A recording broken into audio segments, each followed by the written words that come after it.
मैं जी नहीं सकता, मैं जी नहीं सकता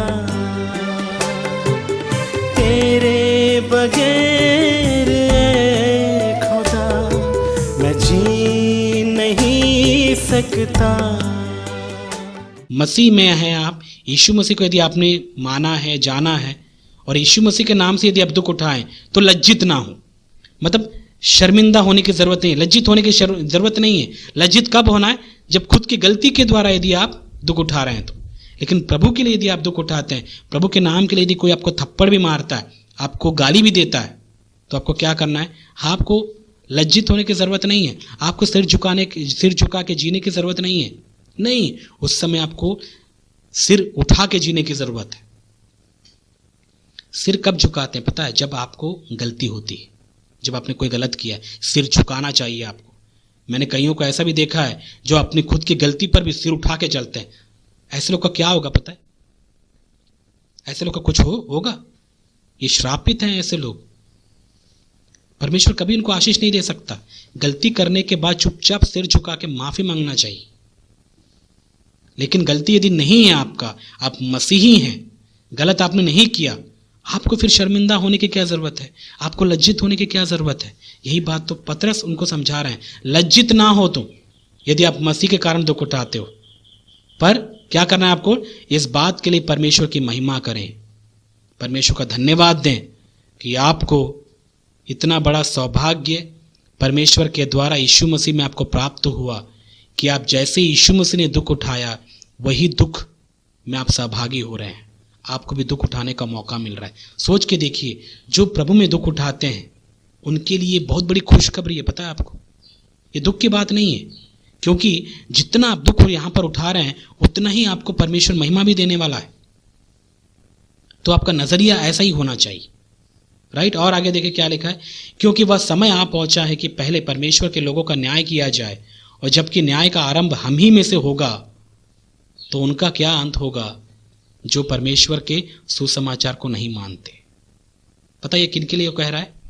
ये उनके लिए कह रहा है जो मसीह कहते हुए अपने गलत कामों के द्वारा वे लोग दुख को हासिल करते हैं, वे दुखित होते हैं। याद रखिएगा, दो प्रकार के लोग हैं, जो अपनी गलती के द्वारा दुख उठाते हैं पाप करके, और वो लोग हैं जो प्रभु के लिए दुख उठाते हैं, जो प्रभु के लिए, प्रभु के नाम के लिए, प्रभु की आज्ञा मानते हुए यदि जो दुख उठाते हैं, उनका न्याय बहुत अच्छा है। प्रभु उसको महिमा देगा, उनको महिमा देगा। लेकिन हाय उन पे जो अपने स्वार्थी कामों को करते हुए दुख उठाते हैं, उनका क्या होगा? उनका बड़ा दंड उनके लिए वेट कर रहा है। उनको परमेश्वर न्याय करेगा। और यही बात यहां पर बता रहा है कि कितनी कठिनाई के साथ में इनको अपना उद्धार पूरा करना होगा। और याद रखिएगा, परमेश्वर ऐसा नहीं है कि केवल अधर्मियों का न्याय करेगा, हमारा भी न्याय करेगा। मसीह लोग होने की वजह से या होने के नाते हमारा भी, याद रखिएगा, परमेश्वर न्याय करने वाला है। और यही बात यहाँ, बहुत ही भयंकर बात यहाँ पर पतरस कह रहा है कि सोच के देखिए, हम जो यीशु मसीह पर विश्वास किए, हम जो धर्मी हैं, हमारा कितना मुश्किल से उद्धार होगा। पता है 18 पद में यदि आप पढ़ेंगे, देखिए, यदि धर्मी व्यक्ति ही कठिनाई से उद्धार पाएगा तो सोच के देखिए भक्तिहीन और पापी का क्या ठिकाना फिर। मतलब हम जो अपने आप को मसीह कहते हैं, हमारा भी भयंकर न्याय होगा। मसीह कहने के बाद यदि कोई पाप करते हुए जीवन बिताता है, आपको क्या लगता है परमेश्वर छोड़ देगा उनको? नहीं, उनका तो और भी भयंकर न्याय होने वाला है। इसलिए कभी भी इस बात को लेकर आप अपने अंदर कोई गलत फहमी को मत पालिएगा कि यीशु मसीह को मैंने विश्वास कर लिया, अब मेरा परमेश्वर न्याय नहीं करेगा। न्याय करेगा, क्योंकि यीशु मसीह को जानने के बाद, आत्मा में पवित्र होने के बाद, यदि कोई व्यक्ति फिर शरीर के अनुसार जीवन बिताता है, यदि वो शरीर के अनुसार जीवन बिताता है, तो परमेश्वर के विरुद्ध में पाप कर रहा है। इसीलिए हम बोलते हैं आत्मिक युद्ध हमको करना है। आत्मा में पवित्र होने के बाद शरीर को यीशु मसीह की आज्ञा के अनुसार चलाना है। शरीर की इच्छाओं को यदि आप पूरी करते हुए जीवन बिता रहे हैं तो आपको कोई परमेश्वर के हाथ से नहीं बचा सकता। न्याय बहुत ही भयंकर होगा और ऐसे लोगों का बचना बहुत ही मुश्किल है। ये कभी स्वर्ग नहीं जाएंगे, ये परमेश्वर के राज्य में प्रवेश नहीं करेंगे। अब सोच के देखिए उन सारे मसीहों का क्या होगा जो अपने आप को मसीह कहते हुए ये सारे गलत कामों को करते हैं, शरीर के अनुसार अपने जीवन को बिताते हैं, आत्मा के अनुसार नहीं, परमेश्वर की इच्छा के अनुसार वे लोग नहीं जीते हैं, अपनी मर्जी से वे लोग जीते हैं। वे भले ही मसीह हैं, क्या इनका उद्धार होगा? क्या इनका न्याय नहीं होगा? बहुत ही भयंकर तरीके से होगा। और यही बात यहाँ पर पतरस इनको समझा रहा है। सोच के देखिए, न्याय तो पहले हमारे साथ होगा, न्याय तो पहले विश्वासियों का होगा। विश्वासियों का न्याय क्यों होगा? कि उनको जो परमेश्वर ने एक अनुग्रह प्रदान किया, एक मौका दिया परमेश्वर के राज्य में यीशु मसीह के द्वारा प्रवेश करने का, क्या उन वचनों के द्वारा वे लोग जीवन बिताए? हमारे अच्छे बुरे सारे कामों का परमेश्वर वहाँ पर्दाफाश करेगा, बताएगा कि हमने कितने काम प्रभु की इच्छा से किए हैं और कितने काम अपनी मर्जी से हमने किए हैं। इससे एक बात साफ होता है, कई मसीही हैं जो ऐसा ही जीते हैं, मसीह कहते हुए भी वे अपनी मर्जी से अपने आप को या अपना जीवन में लोग जीते हैं। उनका न्याय परमेश्वर करेगा, मेरा भी करेगा। यीशु मसीह में आने के बाद ये नहीं कि मैं सारे काम अभी परमेश्वर की इच्छा से कर रहा हूँ। हो सकता है बहुत सारे ऐसे काम भी हैं जो मैं अपनी मर्जी से कर रहा हूँ, अपने फायदे के लिए कर रहा हूँ, अपने स्वार्थ के लिए कर रहा हूँ, परमेश्वर ना कर रहा हूँ। क्या उसका प्रतिफल परमेश्वर देगा? बिल्कुल नहीं देगा।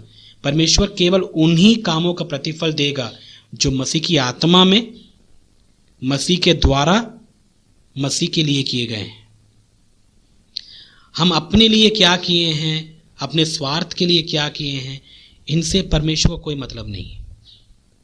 ये केवल घास फूस है, ये उस परमेश्वर के न्याय की अग्नि में जल जाएंगे। बचेगा क्या?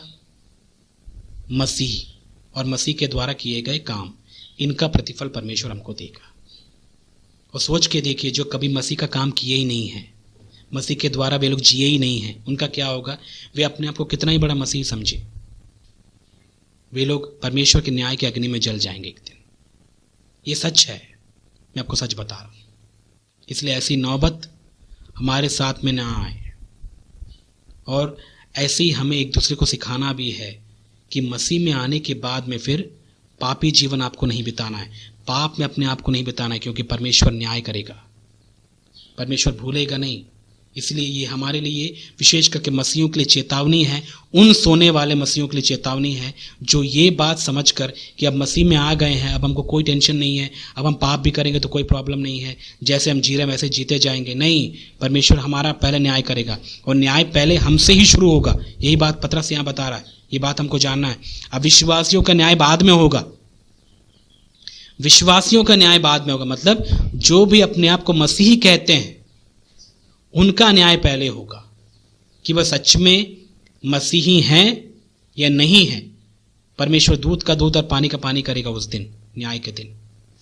इसीलिए ही सच्चाई से परमेश्वर की आज्ञा के अनुसार हम जीवन जीने वाले बने, ताकि हम परमेश्वर की भयंकर न्याय की अग्नि में हम भस्म ना हो जाए। ओके, इस बात को हमको समझने की जरूरत है।